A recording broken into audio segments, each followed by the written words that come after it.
En Gavino Serrano és un escriptor nascut a Barcelona, però que resideix a Parets ja des de fa anys, que ja ha passat un parell de vegades, tot i que feia temps que no passava per la nostra emissora, i jo crec que es mereix també una altra entrevista perquè ell ha escrit molts llibres. A més, llibres molt interessants, d'aquells llibres que la gent li crida l'atenció perquè parla de curiositats, com el nostre company Alfred López, però potser més centrades en el tema de la història, de personatges de la història, a part d'haver realitzat novel·les. Ell té el seu canal de YouTube també.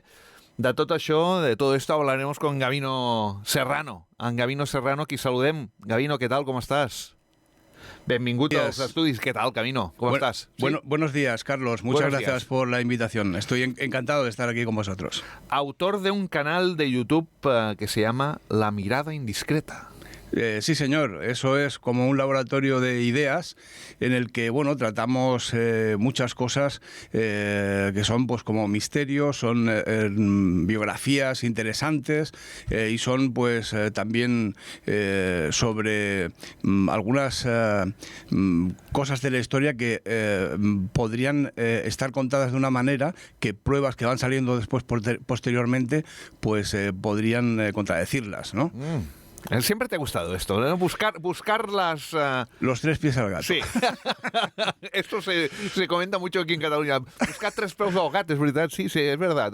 Sí, señor. Es verdad. No, intentar buscar algo esto con datos, lógicamente, no... Sí, no con... evidentemente, no es nada inventado, siempre pues hago referencia a cosas que se van encontrando y que luego pues la ciencia oficial se encuentra con un problema porque contradice un poco las versiones oficiales y no saben cómo explicarte entonces eso nuevo que aparece, ¿verdad? ¿Tú te crees todo esto de las teorías de la conspiración o qué? No, a ver, a mí muchas teorías de la conspiración me parecen ridículas. Vale. Pero la mayoría me parecen ridículas. Pero sí que es verdad que sí que me gusta jugar un poco con este tipo de cosas cuando hay una base científica detrás que puede... Claro, lógico. O como mínimo que te haga pensar, ¿sabes? Bueno, ell és novel·lista, ha fet llibres de tot tipus. La mirada indiscreta en parlarem, perquè crec que comença una nova temporada. Ell es va formar com a maestro industrial y piloto comercial de aviación, ¿correcto? Sí, señor, es correcto. Y he pasado pues prácticamente toda mi vida profesional ejerciendo como instructor de vuelo, como piloto también de aviación ejecutiva y como piloto de pruebas de algunos experimentos aéreos. ¿Y esto ha influido, creo, en tu obra literaria? Bueno, claro, la verdad es que esto me ha ayudado, me ha permitido poder viajar a lo largo y ancho del mundo y he visto muchas situaciones extrañas y muchas cosas que dan pie para escribir novelas. Y empezaste... ¿Tú cuándo empezaste a escribir? ¿Ya de jovencito? Bueno, la verdad es que sí, había escrito incluso alguna obra de teatro en el cole y cosas así. Luego escribí una primera obra que era El regreso de la Esfinge, sí. Pero eso, bueno, la verdad es que estaba muy verde yo ahí todavía como escritor. Y luego escribí una novela que es Intrigas en la Academia de los Desconfiados, que es una novela histórica. Que es la primera que tú siempre pones, ¿no? La primera de verdad, sí. Que además fuiste finalista de un premio de novela histórica, ¿verdad? Sí, de la editorial Atlantis. Uh-huh. Intrigas en la Academia de los Desconfiados, una novela publicada en catalán y en castellano, ¿verdad? Sí, señor. Esta la tengo publicada en catalán y en castellano porque es un tema muy arraigado a Cataluña. Porque básicamente todo el mundo conoce cómo acabó la historia en el 11 de septiembre del 14. Pero este no los días previos, o los días previos, ¿no? Días no, años. Años previos. Desde el 1700 al 1705. Entonces, cuento la historia que la gente no tiene tan conocida. Además lo explicas, creo que de un tono así muy aventurero, muy entretenido, ¿no? En este caso es muy entretenido y casi te diría que juvenil, porque es una historia de aventuras, ¿vale? De espionaje de aquella época y donde salen pues los personajes que en aquel momento manejaban el cotarro. Y no te lo creerás, pero en la mayoría de los casos eran escritores, porque la Academia de los Desconfiados estaba compuesta, era una academia de la lengua, ¿vale? Sí. Y estaba compuesta por en realidad eran todos nobles, pero eran los académicos de la lengua de ese momento que habían en Barcelona, que se reunían en el Borne, ¿vale? Y de ahí empezó a salir pues un poco los que estaban a favor de Felipe V y los que estaban a favor de Carlos III. Entonces ahí se dividió la cosa y es donde empezaron a salir todos los miembros de lo que acabó pasando finalmente. Claro, es que en aquella época solo escribían los nobles y el clero, nadie más, ¿no? Sí, la gente del pueblo no escribía. Exactamente. Y es Ni muy... sabía leer muchos. Sí, exactamente. Y además, yo recomiendo a la gente que vaya a la calle Moncada, número 20, sí. que es el edificio donde se reunía la Academia de los Desconfiados y está súper chulo. Primer libro a leer y que no lo podemos encontrar, ¿eh? Este libro. Sí, están todos en Amazon Muy actualmente.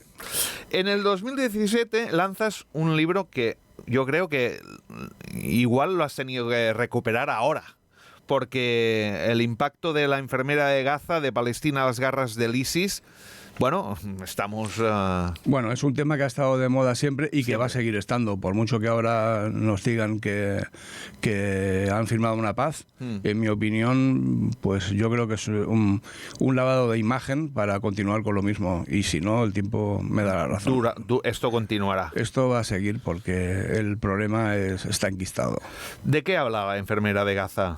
Bueno, la enfermera de Gaza hablaba de una enfermera, ¿vale?, que se encuentra, pues que está protagonizando una serie de acciones en el 2014, Sí. Acciones bélicas de Israel cuando hizo una de las invasiones, ¿vale? Es que esta no ha sido la única invasión, ha habido muchas. No, y en el 2009 otra, Sí. es un constante. Sí. Y entonces en esta novela cuento las barbaridades que se vivieron por entonces, ¿vale? Cuento cómo mucha gente tenía que salir huyendo por los túneles, cuento la desgracia de la familia Samuni, que luego fue también juzgado por tribunales internacionales, porque mataron a más de 100 de la misma familia. Pero bueno, con todo lo que te cuento entonces puedes ver las formas de actuar, pero nada que ver con lo que está pasando ahora. Es lo más grave que hemos visto en mucho tiempo.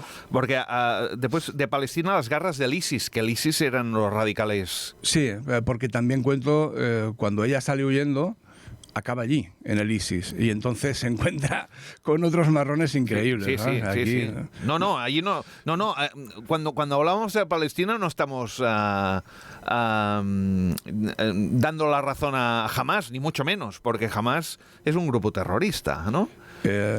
Bueno, desde luego han cometido actos terroristas gravísimos. Gravísimos. ¿vale? Pero porque, claro, lo que está haciendo Israel ya es el sumum, ¿no? Sí, no es la respuesta. No es la respuesta de actuar ante el terrorismo. Claro. Imagínate tú que aquí tenemos un atentado ETA, y se cargan al País Vasco entero, por ejemplo, ¿no? Pero ¿de qué van? Esto no puede ser. No. Es una animalada, sí. Sí, y de hecho hay mucha gente dentro de Palestina que les temen a los de Hamás. Estos días, en el momento que se ha retirado también Israel de allí, lo primero que han hecho los de Hamás ha sido pasar cuentas con cualquiera que pueda tener sospechas ellos de que ha colaborado con los israelíes y se los han pasado por la piedra. Sí. O sea, es así. Es una novela, además, en castellano y en inglés, ¿verdad? Sí, recientemente, cuando ha ocurrido estos 2 últimos años lo que está pasando, pues entonces ya me decidí a sacarla también en la versión en inglés, que también se puede encontrar en Amazon. Serrano, ja ens ho ha dit, és un gran viajero, lo que le ha permitido vivir experiencias alrededor del mundo, desde vuelos sobre fiordos, helados en Islandia. Qué guapo es Islandia, ¿eh? Pues sí, la verdad que sí. Eso fue una época también en la que estuve haciendo de piloto de pruebas en el dron civil más grande del mundo. Entonces yo pilotaba a distancia una máquina que pesaba 4.500 kilos, ¿sabes? Y esto lo he pilotado pues por África y por diferentes países de Europa. Y uno fue Islandia. La primera vez que voló esta máquina fue en Islandia. Y fue apoteósico. Aquello lo recuerdo como una de las mayores aventuras de mi vida. Hasta crisis políticas como la caída de la URSS. Bueno, en realidad este comentario se refiere a que, mira, la primera vez que viajé en mi vida fue para ir de viaje de novios a Cuba, ¿vale? Y elegí el momento en el que se acaba de caer la URSS. Sí. Entonces me encontré con una Cuba en la crisis de los balseros, ¿vale?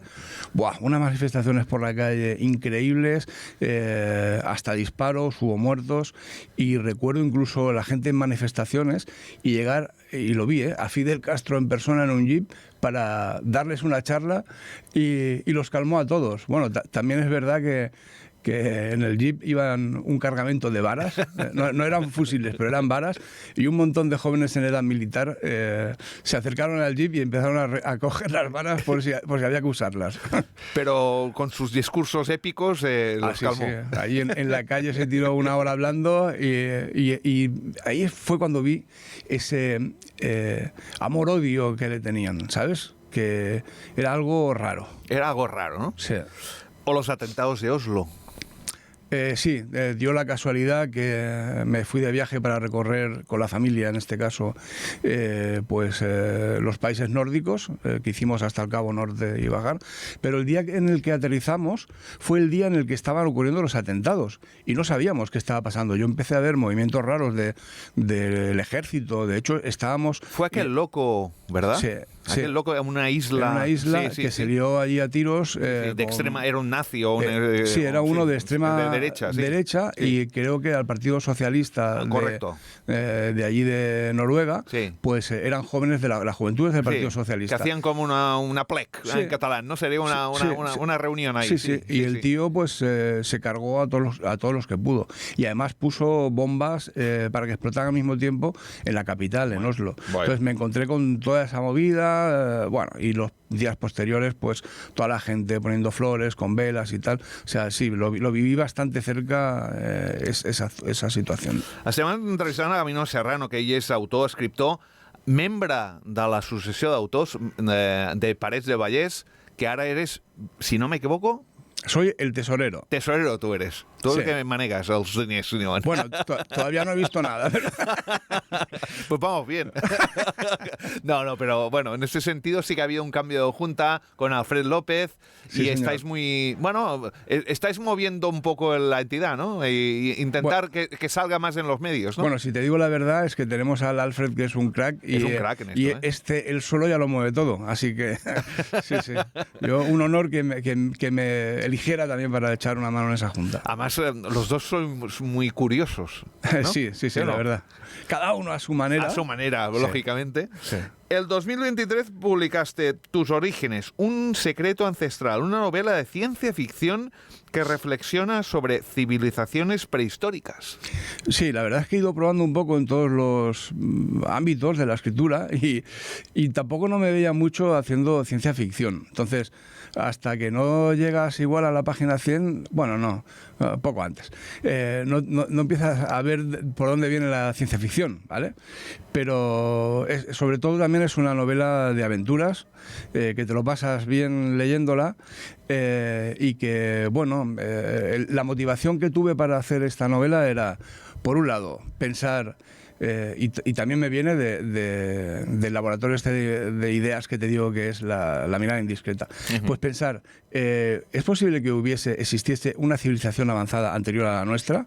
Eso lo hemos pensado muchas veces, ¿no? Yo creo que todo el mundo lo ha pensado. Y te diré dos cosas que es lo que a más todos nos hace sentir la curiosidad, ¿no? Pues una de los temas es, ¿cómo es posible que si el Homo sapiens tiene una antigüedad mínima reconocida ya por todos de 300.000 años, ¿vale? ¿Cómo es posible que se pongan en todos los continentes de acuerdo para que hace 5.000 años se empiecen en todos sitios a hacer pirámides? Esa casualidad en el tiempo en todas partes, donde no había en teoría globalización, dices, aquí hay algo que me he perdido, ¿no? Y luego, por otro lado, también el ver que en las diferentes culturas que hay a lo largo y ancho del planeta, yo qué sé, los griegos, los egipcios, los mayas y en Asia también un montón, que en todos hablen de antiguos maestros, que llamaban dioses, que habían enseñado a la humanidad a avanzar a partir de un momento determinado. Incluso ¿vale? algunas pinturas que parece que igual podrían decir que, Sí, hay que vinieran de otras, de gente de otro mundo, ¿no? Hay pinturas, hay esculturas, Sí. incluso se ha llegado a encontrar una pieza de los sumerios, ¿vale? Con escritura sumeria en el lago Titicaca, que dices, pero esto ¿qué hace aquí? ¿Sabes? Sí. O sea, cosas que dices, aquí o hubo una globalización previa, anterior, o hay cosas que son de muy difícil explicación, ¿vale? Y te diría, es que en este tema podría profundizar muchísimo más, pero no tendremos tiempo. Yo me acuerdo, la segunda parte de Alien, hay las 4 primeras películas de Alien, pero Ridley Scott quiso hacer cómo surgió este alien, ¿no? Y un poco aparece esta idea, ¿no?, de que unos arqueólogos encuentran unas imágenes y que ven señalando un ovni y que, bueno, y toda esta historia, que no sé si la has visto la película. Sí. Que a algunos les gusta, a otros son muy críticos con la continuación, pero bueno, que esto ha salido en un sinfín de documentales, películas, etcétera, ¿verdad? Este tema. Sí, la verdad es que es un tema recurrente, porque por eso que te digo, lo mismo que en un montón de culturas, pues te encuentras que hablan del diluvio universal en todas las partes del mundo, con lo cual algo debió pasar que se le pareciera mucho. Claro. Y por eso yo creo que todos sentimos esa curiosidad. ¿Me he dejado algún libro? No, de los que tengo publicados no te has dejado nada, ¿vale? Estás trabajando en ello, ¿no? Como decía aquel, ahora en otras cosas. En realidad tengo 2 acabados, ¿vale? Lo que pasa es que prefiero, me han gustado mucho y prefiero... ¿El título lo puedes decir o no? ¿O no? Mejor que no. No, sí Vale. que te lo puedo decir. Sí. Están en concurso, ¿vale? Ah. Y los he presentado bajo seudónimo, pero no creo que estén escuchando, así que te lo puedo decir. Mira, Venga. Son 2 libros también cortados, los 2 más o menos por el mismo patrón, que son novela histórica, pero también novela negra, y ocurren en periodos finales de la historia, ¿vale?, significativos. El primero de ellos es Anochecer entre Caimanes, Habana, 1958, y va de un boxeador que sale de la cárcel porque le querían obligar a perder el jefe de la mafia, y como no perdió, se hizo campeón de los pesos pesados de Cuba, y acabó esa noche siendo el campeón y el que se cargó al jefe de la mafia, ¿vale? Y entonces, cuando sale el día 25 de diciembre de 1958, cuando faltaban solo pocos días para que ya hubiese el cambio de régimen, ¿vale? Y entonces acaba la novela el día 1 de enero del 1959, que en la Nochevieja, pues se ve que el dictador Batista celebró la fiesta de Nochevieja y se montó en el avión y se piró. Así que acaba el día siguiente, ¿vale? Y entonces, pues nada, tiene que descubrir quién ha asesinado a su hermana y por qué su hermana, cuando él ha salido de la cárcel, se ha encontrado que vendió su apartamento con unos poderes falsos y se encuentra con un fregado increíble. ¿Es novela negra, sí, esto? Sí, es novela negra porque él, como boxeador que acaba de salir de la cárcel, es un poco menos malo que el resto de los malos. Vale. Y bueno, va... Interesante, muy interesante. Cuando lo tengas hablaremos, sí. Sí. ¿Y otro? El otro es también así parecido, ¿vale? Se llama El ilusionista del zar y va desde el año 1905 hasta el año 1917, que es cuando ya caen los zares, ¿vale? La revolución. Y entonces el ilusionista del zar es un chaval de Odessa, ¿vale?, que anda por allí trapicheando por los mercadillos, es un pequeño ratero y tal. Y bueno, se encuentra con la primera revolución de 1905 y entonces pues acaba huyendo de Odessa y termina en San Petersburgo, ¿vale? Y ahí se va metiendo, trabajando en palacios y va conociendo a la gente noble y tal, y está, porque también había aprendido muchas cosas cuando era un ratero, encantado con el tema de la magia, ¿vale? Y termina siendo pues el asistente de un príncipe, ¿vale? Y con él pues hacen magia mientras pegan el palo de algunas cosas en otros palacios, ¿vale? ¿Aparece Rasputín o no por ahí, no? Sí. ¿También? Aparece Rasputín porque hay como una profecía, ¿vale?, que dice que otro mago lo acabará matando, ¿vale? Y entonces acaba un poco la novela que sí, él acaba con Rasputín, ¿vale? Pero aparece también otra espía, ¿vale? Que es la Dama Roja, que durante toda la novela lo está presionando para conseguir hacer las cosas que ella quiere, y es una espía de la Orrana, ¿vale? Wow. Que es de la policía de entonces, del los zar. zares. Sí. Y bueno, al final de la novela pues es la caída del zar, pero él previamente, por todas las cosas que le va obligando a hacer la Dama Roja, ¿vale? Pues acaba intentando vengarse de ella y de su padre en una actuación en el Palacio Imperial de magia, donde acuden los zares, ¿vale? Pues monta allí un truco que... No lo expliques todo, no lo expliques todo. que al final la Dama Roja se la juega y acaba él acusado en el mismo escenario, que además él se llama el Silente y habla por primera vez porque se la juegan, ¿vale? Y acaba perseguido y bueno, y no te puedo contar más, no te la cuento entera. Yo te puedo... Bueno, lo que puedo comprobar es que eres un fan de la historia, tú. Sí, es que en realidad casi todo lo que hago tiene que ver con la historia, porque, bueno, tanto en La mirada indiscreta hablamos mucho sobre biografías o historia, aunque sea en los puntos más cuestionables y demás, pero las novelas también, ahí no meto esa parte de intriga, sino vale. que es más directo. Y aparte que te documentas perfectamente, porque seguramente mucha gente no sabe qué era la Orrana, pero era la ¿me entiendes? Que sí, que sí, y veo que tú también entiendes bastante de historia. Somos del clan de historiador, està claro. I atenció perquè jo no us ho perdeu, el canal de YouTube La mirada indiscreta. Escoltarem un fragment d'aquest canal de YouTube que té en Gavino Serrano. Durante siglos nos han contado que las pirámides fueron construidas con fuerza bruta. ¿Te imaginas a miles de hombres arrastrando bloques gigantes bajo el sol del desierto? Pero, ¿y si todo lo que crees saber sobre esta increíble hazaña estuviera equivocado? Un hombre olvidado por la historia descubrió el secreto para levantar toneladas de piedra, sin tocar ninguna de ellas. Su nombre era Imhotep. No solo fue médico y astrónomo, también un arquitecto visionario, un genio que usó el poder del agua para construir algo que parecía imposible. ¿Cómo lo hizo? La respuesta te dejará sin palabras. ¿Quieres saber cómo se construyeron realmente las pirámides?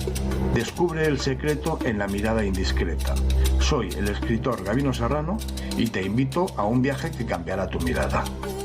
Fantàstic. Es una muy buena idea esto, ¿eh? Has puesto el tráiler del episodio que se estrena este próximo sábado, el día 18, y a las 10 de la mañana, pues en el canal de La mirada indiscreta se estrenará este tráiler. ¿Qué tal? ¿Cómo te va este canal? Bueno, la verdad es que, a ver, como necesitas también mucho tiempo para poder desarrollar todo este tipo de temas, claro, y grabarlos y demás. Todo, entonces, sí. Y además me gusta dedicar tiempo también a escribir novelas, pues entonces lo que no puedo hacer es mantener el canal activo, emitiendo programas todos los sábados. Entonces lo que suelo hacer es, más o menos en invierno, pues durante 3 o 4 meses van apareciendo episodios y al año siguiente vuelvo a hacer la siguiente temporada.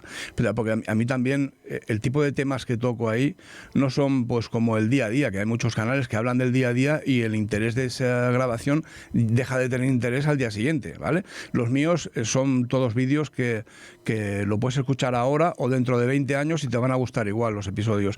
Pero claro, tienen que ser temas que me apetezca tratarlos y que no me da para poder hacer tampoco todas las semanas uno.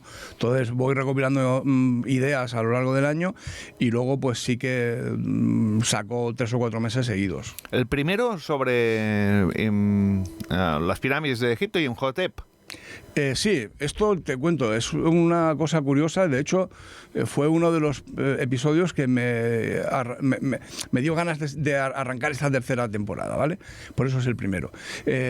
Mira, estaba pensando en escribir la siguiente novela para ponerla en un contexto histórico y parecido a las otras dos que te he contado, que están por editar, y empecé a pensar en Egipto, ¿vale? Y de repente pensando, dije, pero ¿cómo habrán hecho las pirámides? Es algo alucinante, ¿vale? Y yo, que me gusta también hacer bicicleta y tal, y que he andado por ahí, por el canal de Umidí, viendo las esclusas, cómo suben los barcos y demás, pensé, ¿y si utilizaron ese tipo de técnicas para subir las piedras de alguna manera, ¿vale? Y se lo consulté a mi científico de cabecera, ¿vale? Que es el ingeniero aeronáutico Miquel Coulomb, y me dijo, mira, me parece una idea bastante buena y que tenían a la mano en esa época, ¿vale? Y me dijo, investiga la biografía, ¿vale? De Imhotep, que es el arquitecto que hizo la primera pirámide. Y investigando eso, pues vi que por la biografía cuadraba, porque se enfrentó a una sequía y a una hambruna de 7 años en Egipto en esa época, que era la época del faraón Zoser, y el tío se salió, empezó a construir obra hidráulica, canales, y volvió a hacer florecer Egipto a través de obra hidráulica. Y dije, mira, la idea que tenía y la biografía de este tío cuadran. Y empecé a seguir investigando, ¿vale? Porque es lo que pasa siempre, que cuando alguien somos tantos millones de personas que cuando alguien piensa en algo, ya han habido otro montón que ya lo ha pensado, ¿vale? Y encontré que hay una universidad de París que hace justo un año sacó un informe hablando de ese tema. Y cuando vi todo el informe, a partir de ese momento ya de verdad que no tuve ninguna duda. De hecho, las imágenes que se ven de la pirámide de Saqqara, que es la primera, por dentro, es que es como si fuese un hueca, ¿vale? Y abajo hay como una base para poder poner una balsa de madera, sí, y que le entre el agua por abajo.